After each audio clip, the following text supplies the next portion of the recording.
Bonjour et bienvenue dans le premier épisode de Addict aux séries. Au sommaire du Teen Wolf, du Once Upon a Time, du Heroes Reborn, c'est tout de suite dans Addict aux séries.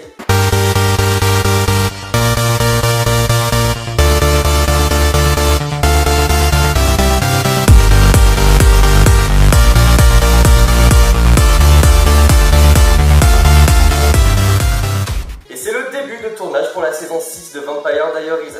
Yann Sommer-Adler et Nina Dobrev ont posté quelques photos. Rendez-vous le 8 octobre. C'est la chaîne FX qui a diffusé la nouvelle série événement de Guillermo del Toro, The Strain. Si vous en avez marre des vampires romantiques à la Vampire Diaries, je vous conseille de regarder. Elle a fait plus de 3 millions de téléspectateurs, ce qui fait le meilleur démarrage de la chaîne depuis le début de l'année.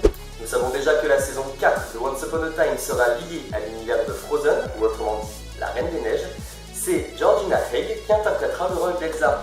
On a pu l'apercevoir dans la série Fringe ou actuellement dans la série Reckless sur CBS. Elizabeth Mitchell, l'ancienne star de Lost, rejoint aussi le casting. Nous n'avons aucune autre information.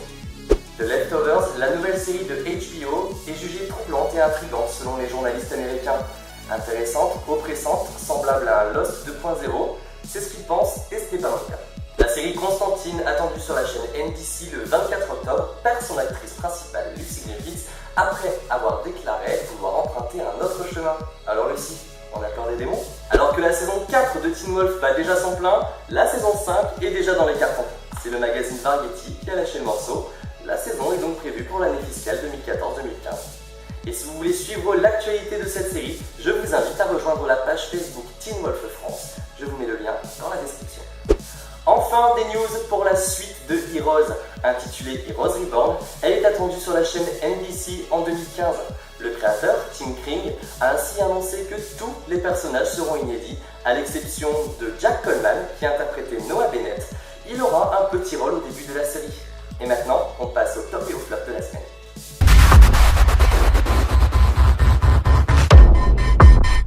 Bon démarrage pour la nouvelle série de CBS Extant avec 9,4 millions de téléspectateurs.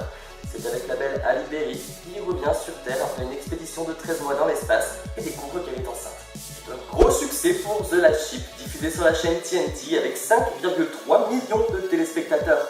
Produit par Michael Bay, le papa de Transformers, explosion garantie.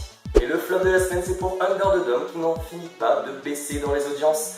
Après un démarrage plus que compliqué pour cette saison 2, la série continue de chuter avec 7,7 millions de téléspectateurs, ce qui fait le plus mauvais score de la série. Et maintenant, on passe au teaser de la semaine.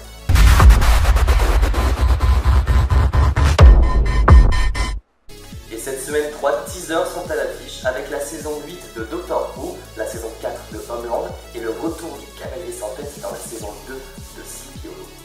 Et voilà, ce premier épisode de Addict aux séries est déjà terminé. Je vous remercie de l'avoir regardé. Je vous invite à rejoindre ma page Facebook ou ma page Twitter et je vous dis à vendredi prochain. Ciao!